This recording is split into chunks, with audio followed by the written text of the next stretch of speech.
The folder is the kind that never quite lies flat. Cream-colored, thick paper. The sort of thing that communicates seriousness before anyone opens it.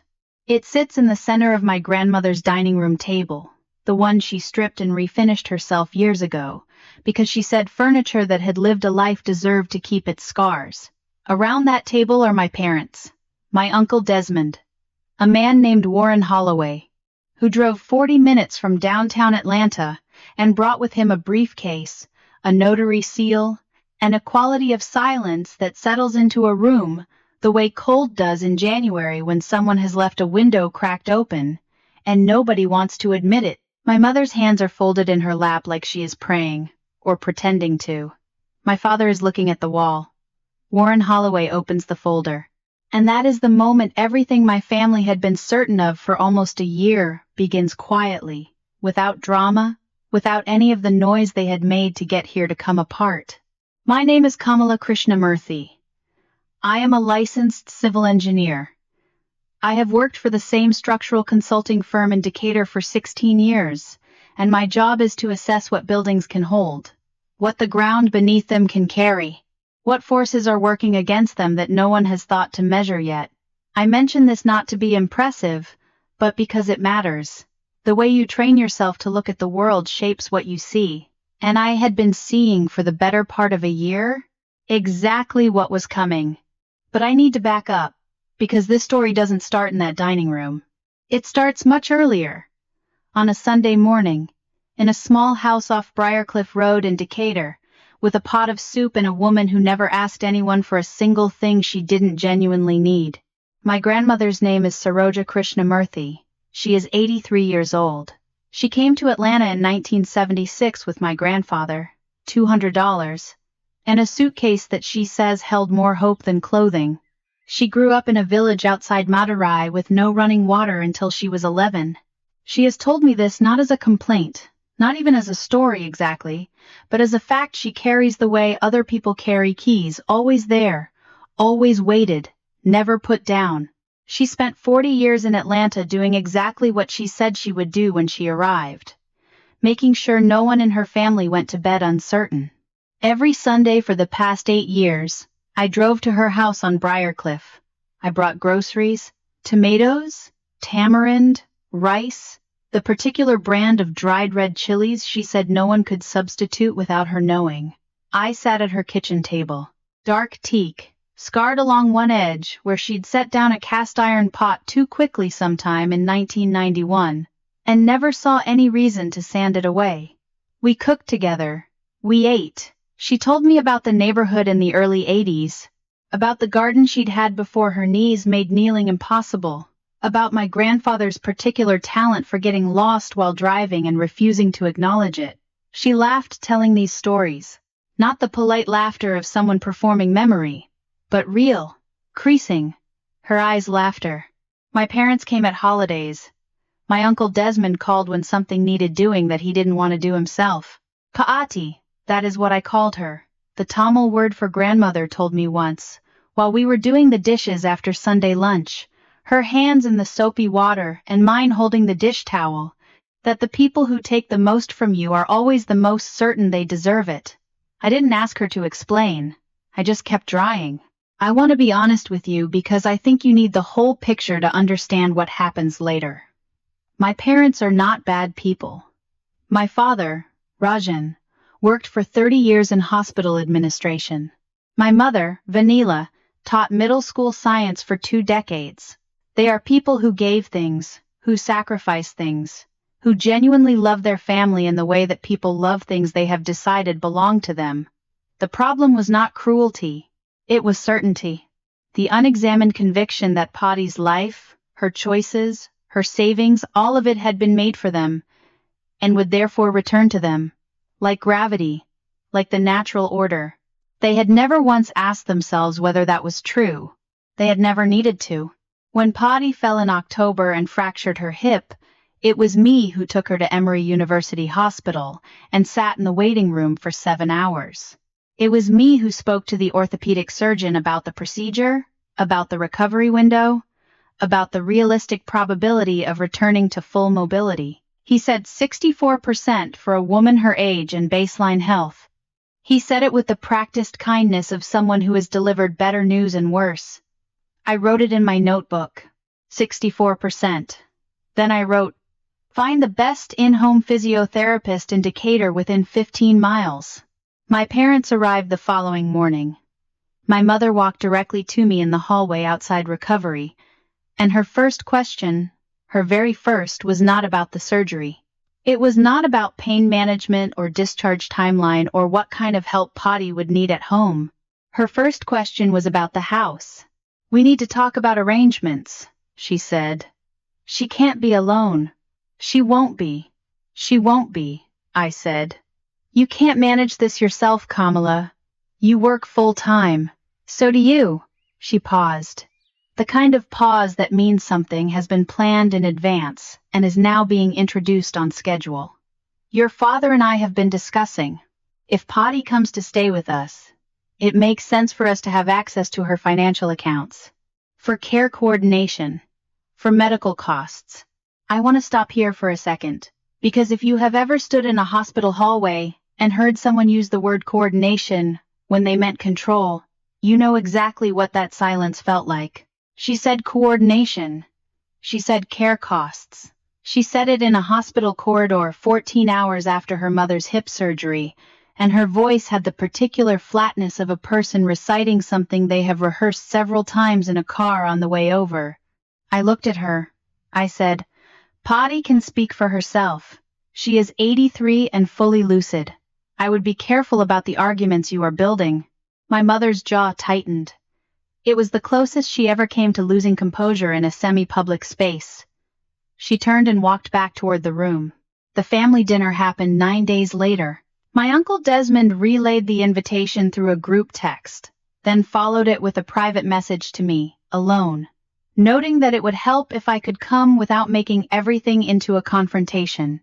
I stood in my kitchen in Decatur, reading that text, and I thought about what Potty had said about the people who take the most being the most certain. I thought about it for a long moment.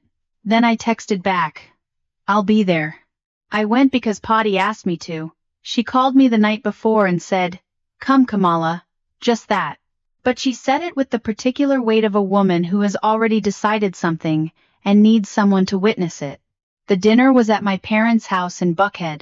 My mother had made the full Sunday biryani, the kind that takes 4 hours, with whole cardamom pods and saffron bloomed in warm milk, and the ghee added at the end in a slow pour. The kind of meal that announces importance, or ownership, depending on what the cook intends. Potty sat at the far end of the table in the chair with arms because of her hip. She ate carefully. She did not say much during the first hour. My father opened the conversation by saying they had consulted a financial planner offered like evidence, and that from an estate planning perspective, it made sense to consolidate Potty's accounts now. While she was well enough to execute the paperwork, while she's well enough to sign, he said. Desmond nodded. He nodded the way people nod when they had a hand in writing what's being spoken. Potty set down her spoon. How much is in the accounts? She asked. My father blinked. That's what we'd need to... I know exactly what is in them, she said. I am asking whether you do. The room was quiet. My cousin Marcus, Desmond's youngest, was looking at the tablecloth with tremendous focus. My mother said, voice smooth as a counter-argument she'd been polishing for days. Mama, this isn't about money. This is about making sure you're protected. By whom? Potty asked. No one answered. I said, I'd like any arrangement to be reviewed by an independent attorney before anything is signed. My father's voice went cold. He said, and I want you to understand this was loud enough that Marcus flinched, that I had always made things harder than they needed to be, that I thought I was better than the rest of the family, that Potty had been his mother long before she was my project, and that if I couldn't participate like an adult, he would prefer I didn't participate at all. I want to be honest with you. In that moment I felt something shift very deep and very final. Not anger. Something quieter. Like watching a load-bearing wall develop a crack you've been tracking for years, and finally seeing it reach the corner. Potty's hands went still on the table. She looked at me. Not with distress, with confirmation. I stood up. I said, "Potty, I'm leaving. You're welcome to come with me." She looked at the table once. She looked at my father. Then she began to stand. It took her a while. Her hip was still healing, and the chair had no wheels, and the room was too quiet, and every second felt loaded. I watched her press one hand to the armrest and shift her weight forward. I did not move to help her until she was already rising, because she hadn't asked. Her handbag was on the sideboard. She walked to it. She walked to where I was standing by the front door. My mother said her name. The way you say a word when you're trying to make it into a command. Potty paused at the door. She turned. She said to my mother, with absolute evenness, "I'll visit when I'm invited as a guest." Marcus opened his mouth. I saw it. He almost said something. Then he looked at the tablecloth again. The tablecloth was apparently very interesting that night. I drove Potty home to Briarcliff. Neither of us spoke until I turned into her driveway and the headlights swept across her front porch. Then she said, "You didn't have to do that." I said, "I know. I wanted to." She nodded once, like someone filing something away for safekeeping. 3 days later, Potty came to live with me. She brought 2 suitcases, a box of kitchen equipment, the brass lamp from her prayer corner, and a small gray steel trunk, old, heavy, with a latch that required a specific sideways pressure to open that she placed in the corner of the guest room and did not mention. I installed 3 grab bars in the guest bathroom on a Saturday morning. Medical grade. $44 each from the supply house on Memorial Drive. I rescheduled 2 project site visits to accommodate her physiotherapy appointments on Tuesdays and Thursdays. Her physiotherapist was a woman named Celeste who had the patience of someone who chose her work on purpose and showed up to it fully every single day. By December, Potty could walk to the end of my street and back without the walker. She was pleased in the way someone is pleased when they have earned each increment rather than been given it. My parents called once in that first month. My mother said, with the practiced gentleness of someone signaling that they still hold the moral high ground, that they were worried about the burden on me. "I'm managing," I said. She said Potty should be with family. I said, "She is." My Uncle Desmond called to say something about Potty's jewelry, and how it had always been the family's intention that it be divided equitably, and that he hoped I understood the complexity. I said, "Send your position in writing. My attorney will respond." He did not call again. If you have ever had to say the words "my attorney will respond" to a family member at a kitchen table on a Tuesday evening, you know there is no satisfaction in it. There is only the feeling of a door closing that you kept open far too long. But I also want you to understand, this period of time, Potty in my house, the Tuesday and Thursday drives, the Tamil film songs she liked playing in the car, the evenings at the kitchen table, this was not a strategy. I was not executing a plan. I was just there. I was just present. The way you are present for someone you love without keeping score. One evening in February, we were making dinner together. She insisted on cutting the onions because she said I held the knife like an engineer, meaning, she explained, with excessive planning and insufficient commitment. The gray steel trunk was on the counter. She'd brought it downstairs that morning without explanation.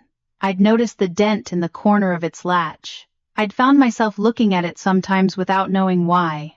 She said while she chopped, "The body remembers what it once knew. You only have to remind it." I didn't know if she was talking about her hip. Saroja Krishnamurthy died on a Wednesday morning in April, in her sleep, in the guest room of my house in Decatur. The cause was a stroke. The night before, she had made her rasam from memory, the peppery tamarind broth that she said her own mother had taught her, and that she had never once tried to improve. We ate it together at the kitchen table, the old teak one that I had moved from Briarcliff because she asked me to, because she said it should be where the cooking happened. She told me that night that she had done everything she had meant to do. I didn't know then what she meant by that. I found out 5 weeks later. Warren Holloway called me on a Thursday afternoon. He explained that he was the executor of my grandmother's estate, that she had retained him in 2016, 3 years before her hip fracture, 3 years before the hospital hallway, 3 years before the family dinner in Buckhead. She had retained him quietly, without telling anyone. She had updated the document twice since then. The final update was dated October of the previous year, 6 weeks after she came to stay with me. He asked if I could arrange for my family to be present at a formal reading. I said yes. I arranged it for a Saturday, in her house on Briarcliff, which was still in her name. I placed the steel trunk on the teak table in the center of her dining room. I made tea and set out cups because she would have wanted that. I sat across from my parents and my uncle. Warren Holloway sat at the head of the table with his folder. He was the only person in the room who was not surprised by any of what came next. He opened the folder. He explained the estate. The house on Briarcliff Road, valued at $380,000. 2 investment accounts she had opened in her own name in 2001, totaling $234,000. A savings account with $51,000. A pension from her years working at the textile warehouse before retirement, with a remaining value of $28,000. Total, $691,000. My mother said that couldn't be right. Warren said it was documented and correct. My father said loud enough to Carrie that those investment accounts had always been family accounts. That she'd said so. That she'd always said so. Warren said, with no inflection whatsoever, that the accounts were indeed intended for the family. The will specified the distribution. To Desmond, the pension, $28,000, outright.